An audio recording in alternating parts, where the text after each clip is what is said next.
sommes dans Jean chapitre 6.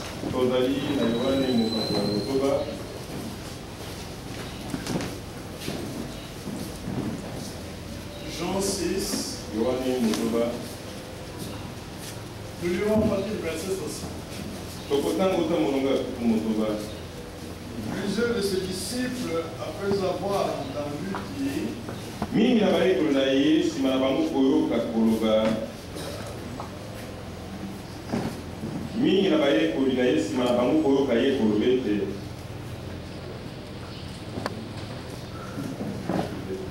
plusieurs de ses disciples, après l'avoir entendu dire,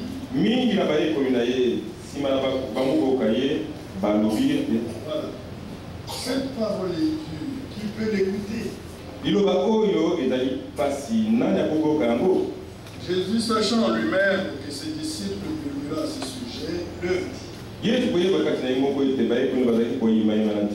cela vous scandalise-t-il? Et si vous voyez les fils de l'homme monter où il était auparavant, c'est l'esprit qui vivifie. La chair ne sert à rien. Les paroles que je vous ai dites sont esprit et vie. Verset 66. À 68. Dès ce moment, plusieurs de ses disciples se retirèrent. Et ils n'allèrent plus avec lui. Jésus donc dit aux 12, vous aussi, vous en allez? Simon Pierre lui répondit, Seigneur, à qui irions-nous? Il y a les paroles de la vie. Que Dieu bénisse ces paroles. Nous sommes venus à lui pour recevoir la vie éternelle par le moyen de ces paroles. Prions ensemble et remettons-nous à lui.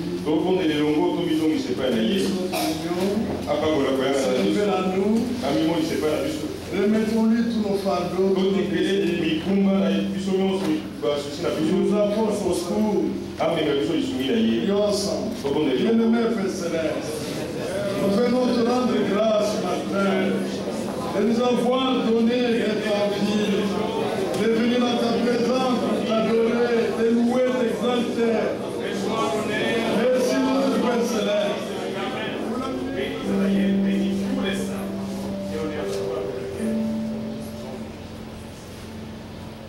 Notre Père Céleste, nous venons à ta présence au nom de Jésus. D'abord pour te remercier de nous donner l'occasion d'être ensemble ce matin. Ensemble autour de ta parole. Ensemble autour de ton nom. Que nous ayons communion avec toi. Communion les uns avec les autres. Seigneur bien-aimé, bénis-nous dans cette réunion. Bénis la prédication. Révèle-toi chaque heure. Réponds aux besoins des saints. Bien-aimé Père Céleste, console le cœur affligé. Relève ceux qui sont tombés. Redresse ceux qui sont courbés. Et pour nous tous, préserve-nous de la chute du malheur. Garde-nous liés avec ta parole écrite, liés avec toi. Oh Seigneur, accorde-nous. Nous voulons te recommander cette réunion. Au nom de Jésus-Christ. Bénis-la du début jusqu'à la fin. Inspire-nous ce que nous devons dire. Merci Seigneur. Merci de répondre. Au nom de Jésus-Christ, le Rédempteur, nous prions avec foi. Amen. Viens t'asseoir.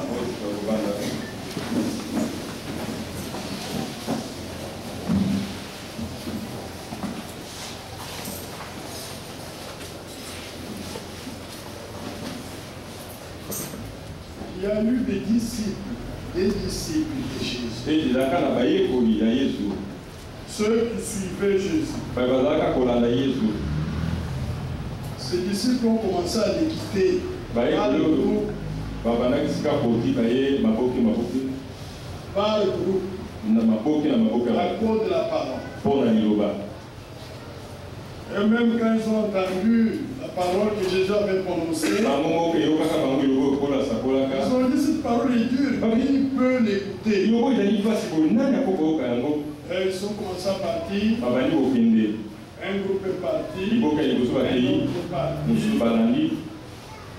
Maintenant, il est resté avec les disciples, les apôtres. Il prononce cette parole. Ce n'est pas une parole tendre.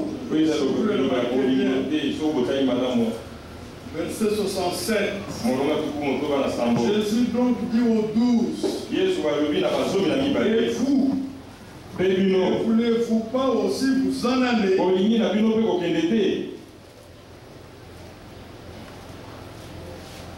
Simon Pierre lui répondit. Écoutez, la réponse n'a pas été donnée aux 12, mais au Seigneur. Seigneur, à qui irions-nous? Qui a les paroles de la vie éternelle.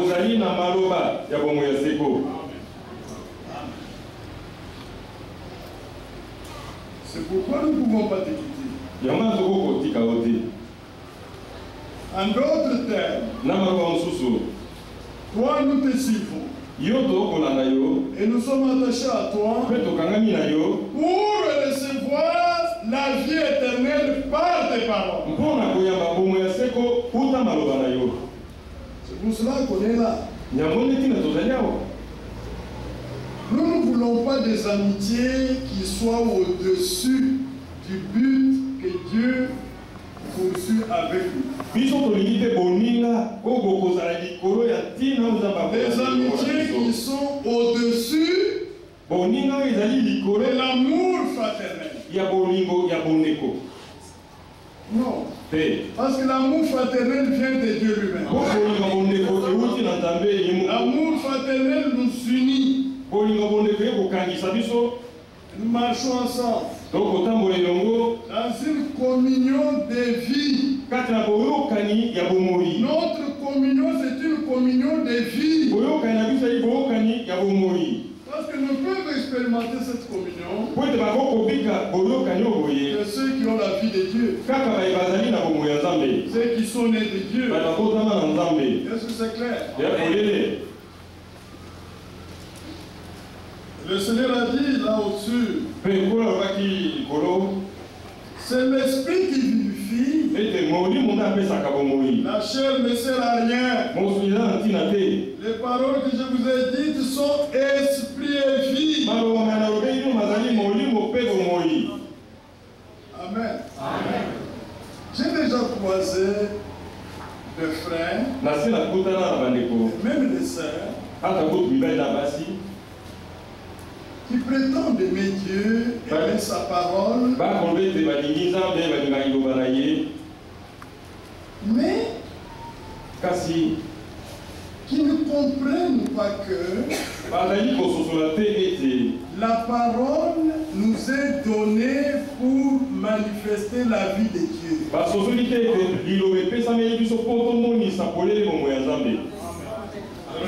Amen. C'est très important. La vie. Quelle est cette parole qui est séparée de la vie? La parole de Dieu qui est séparée de la vie de Dieu. Non. La vie vient de la sémence. La vie animale vient de la sémence animale. La vie végétale vient de la semence végétale. La vie humaine vient de la semence humaine. La vie de Dieu vient de la semence de Dieu. Et la semence de Dieu, c'est sa parole. Je ne vois pas comment on peut avoir la parole sans la vie de Dieu. C'est une fausse prétention, je pense. C'est lui qui reçoit la parole et reçoit la vie de la parole. Amen. C'est clair. Et nous sommes venus à la promesse de la vie éternelle. Et Jean dit ceci. C'est notre frère Landry qui va prêcher Jean 1 Jean chapitre 2. Je suis au verset 25. Et la promesse qu'il nous a faite, c'est la vie éternelle. C'est la promesse que Dieu nous a faite. Et quand nous vous prêchons, nous voulons vous faire croire. Nous voulons que vous croyiez qu'en Jésus-Christ, nous avons l'héritage de la vie éternelle. La promesse, nous sommes venus à la promesse de la vie éternelle. C'est lui qui n'a pas cette vie. C'est lui qui n'est pas venu à Christ pour ce but.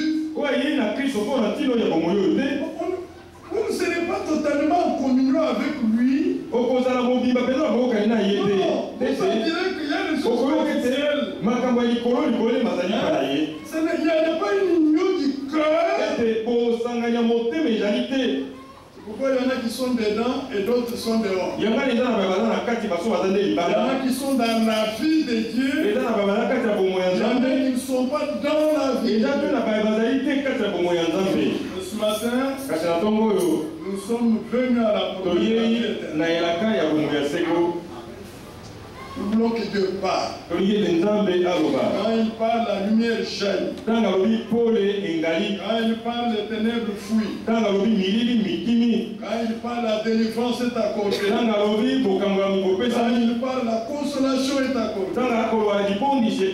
Dieu nous a fermis par sa parole. Il nous soutient par elle. Que le nom du Seigneur soit. Pourquoi si vous avez été abattu par des choses de la vie, prenez courage. Une seule parole peut vous relever. Ce matin, nous sommes dans la joie d'être dans sa présence pour entendre ses paroles. Mon frère Franck le disait, nos réunions devraient être une sainte convocation. Nous avons la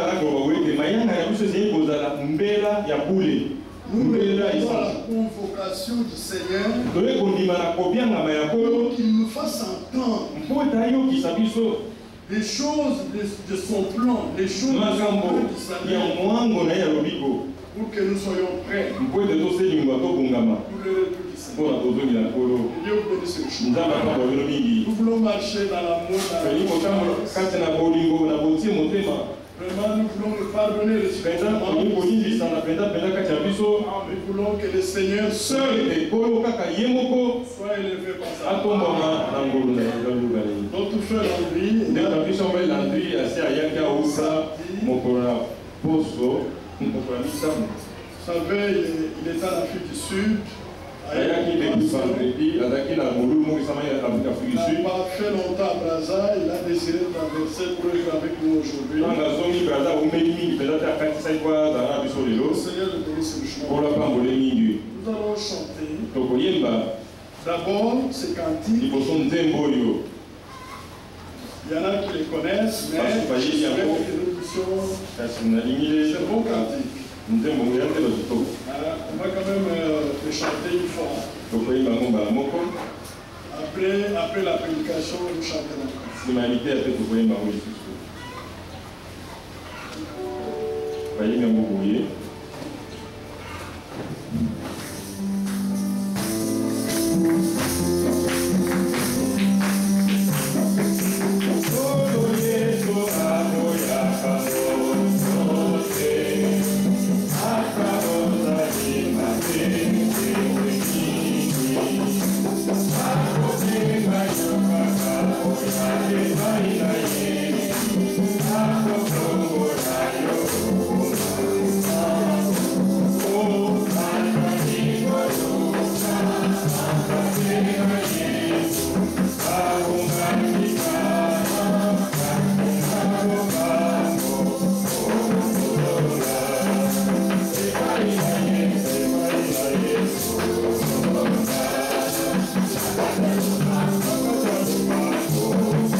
Faites-le vite.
Ce matin, je vous salue dans le nom de notre Seigneur et Sauveur Jésus-Christ.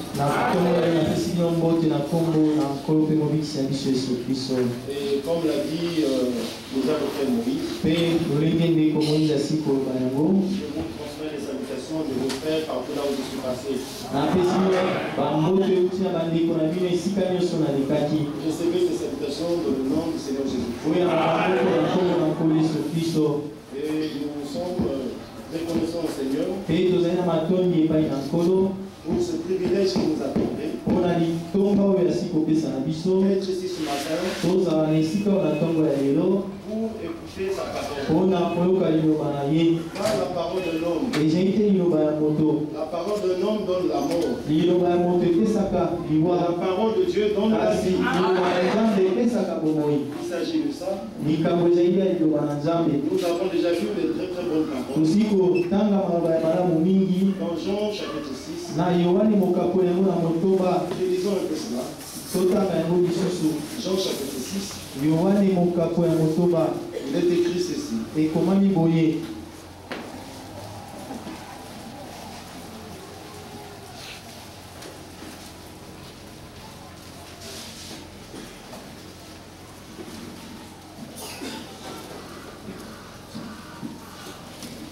Puis le verset 60. Plusieurs de ses disciples, après l'avoir entendu, disent, cette parole est dure. Qui peut l'écouter? Jésus, sachant en lui-même que ses disciples murmuraient à ce sujet, leur dit, cela vous scandalise-t-il? Et si vous voyez le Fils de l'homme monter où il était auparavant? Ici, il ne parle pas du Fils de Dieu. Mais il dit, et si vous voyez le Fils de l'homme monter où il était auparavant? Ça, c'est très important. Voilà pourquoi l'apôtre Paul nous exhorte. Lorsqu'il parle dans le livre de Corinthiens, il nous dit de garder les mêmes termes. Là où il est écrit Fils de Dieu, les Fils de Dieu. Là où il est écrit Fils de David, les Fils de David. Fils d'Abraham, fils d'Abraham. Et fils de l'homme, fils de l'homme. Cela est très important. Parce que si vous remplacez fils de l'homme par fils de Dieu, là vous renversez tout le plan. Parce que le fils de l'homme est né à Bethléem. Le fils de Dieu est né à Bethléem. Mais en tant que fils de l'homme, il était déjà apparu à Abraham. Mais en tant que fils de Dieu, il est né à Bethléem. Amen. Donc en tant que fils de David, il sera roi. En tant que fils de l'homme, il est le Dieu prophète. En tant que fils de Dieu, il est le rédempteur. Alléluia. Amen. En tant que postérité d'Abraham, fils d'Abraham, il est l'héritier de toutes choses. Voilà pourquoi dans Apocalypse chapitre 14, ici dans Apocalypse chapitre 14, il est dit ceci. Verset 1. Je regardais. Et voici l'agneau se tenait sur la montagne de Sion. Et avec lui 144 000 personnes qui avaient son nom et le nom de son père écrit sur leur front. Ici, le Seigneur est décrit comme l'agneau. Jean-Baptiste a dit, voici l'agneau de Dieu qui ôte le péché du monde. Alors ici nous comprenons que c'est en rapport avec les Juifs. Lorsqu'il va se révéler à eux, eux ils vont déjà le reconnaître en tant que fils de Dieu. Parce que si nous lisons dans 2 Corinthiens chapitre 3, la Bible montre qu'eux ils sont encore voilés.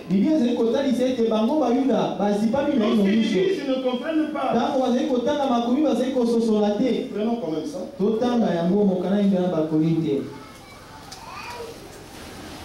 Dans 2 Corinthiens 3. Nous allons revenir dans Jean chapitre 6.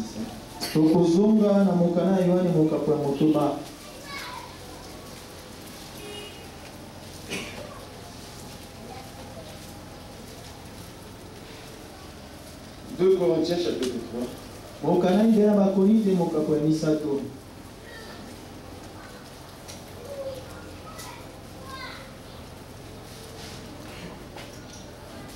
Verset 13. Prenons le verset 14. Mais ils sont devenus durs d'entendement. Car jusqu'à ce jour, le même voile demeure. Quand ils font la lecture de l'Ancien Testament. Et ils ne se lèvent pas. Parce que c'est en Christ qu'il disparaît. Jusqu'à ce jour. Comme on dit Moïse, un voile est jeté sur leur cœur. Mais lorsque les cœurs se convertissent au Seigneur, le voile est ôté. Pour nous qui avons cru à l'œuvre accomplie à Golgotha, nous qui sommes convertis au Seigneur, pour nous le voile est ôté. Lorsque nous lisons même l'Ancien Testament, nous lisons même le Nouveau Testament, nous comprenons les choses d'une manière claire. Mais pour eux, le voile demeure encore. Mais lorsque le Seigneur va achever avec nous, il tournera de nouveau vers Israël. Alors Israël reconnaîtra aussi le Messie. Mais il faut que le Seigneur achève d'abord avec nous. Voilà pourquoi nous avons lu dans Apocalypse chapitre 14. Il descendra conformément à Apocalypse chapitre 10. Et il va se révéler à eux conformément à Apocalypse chapitre 14. Comme l'agneau. C'est-à-dire le rédempteur. Ils vont le reconnaître. Alors bien aimés frères, ainsi que cela est très important de garder le même terme. Là où il est écrit Père, nous laissons Père. On ne peut même pas remplacer ça par le Fils. Non. Mais continuons dans Jean. Il est écrit ceci.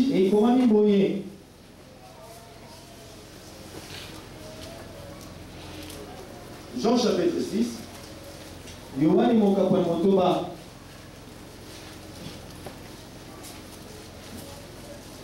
Verset 63. C'est l'esprit qui vivifie. La chair ne sert à rien. Les paroles que je vous ai dites sont esprit et vie. Le verset 66 dit, dès ce moment, plusieurs de ses disciples se retirèrent et ils n'allèrent plus avec lui. Mais Jésus donc dit aux 12, et vous ne voulez pas aussi vous en aller? Ce qu'il faut remarquer, malgré les disciples, les disciples se sont retirés. Parce que pour eux la parole était dure. Mais Jésus n'a pas modifié la prédication. Cela est très important mes frères. Jésus donc dit aux 12, et vous ne voulez pas aussi vous en aller? Simon Pierre lui répondit, Seigneur, à qui irions-nous? Tu as les paroles de la vie éternelle. Un élu, même si la parole est dure, un élu dira Amen à la parole. Ainsi, nous prédicateurs, nous ne prêchons pas pour plaire aux frères et aux sœurs. Nous ne changerons pas la prédication. Voilà pourquoi l'apôtre Paul dit dans le livre de Galates. Il dit dans Galates chapitre 1. Il dit ceci. Galates chapitre 1. Et maintenant, et c'est la faveur des hommes que je désire pour celle de Dieu. Est-ce que je cherche à plaire aux hommes? Si je plaisais encore aux hommes, je ne serais pas serviteur de Christ. Un serviteur de Dieu n'est pas un député. Pour un syndicaliste, pour défendre des causes, je ne sais pas comment. Lui, il a été établi par le Seigneur. L'apôtre Paul dit ailleurs que notre Dieu nous a jugés dignes. Et il nous a confié l'évangile. Et nous ne prêchons pas pour plaire aux hommes. Bien-aimés frères et sœurs, si ce que je prêche est la vérité, que un frère soit d'accord ou pas, je ne changerai pas ma prédication. Même si je suis mal compris, vraiment Dieu me comprend très bien. Parce qu'il est question de la vie. L'apôtre Pierre a dit, à qui irions-nous? Mais c'est toi qui as les paroles de la vie éternelle. Non seulement il avait les paroles de la vie éternelle, lui-même il était la vie.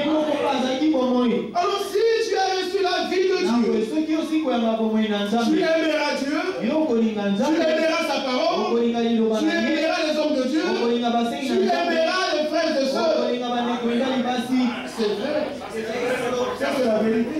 Tu ne peux pas dire que tu as reçu la vie de Dieu et ne pas aimer les choses de Dieu, ne pas aimer la parole de Dieu, ne pas aimer les hommes que Dieu a établis. Non, ce n'est pas possible. Ce n'est pas possible. Voilà pourquoi au commencement, les disciples qui étaient accrochés au Seigneur, et plus tard, ils sont allés à la chambre haute, conformément à ce que le Seigneur leur avait dit. Ils ont expérimenté la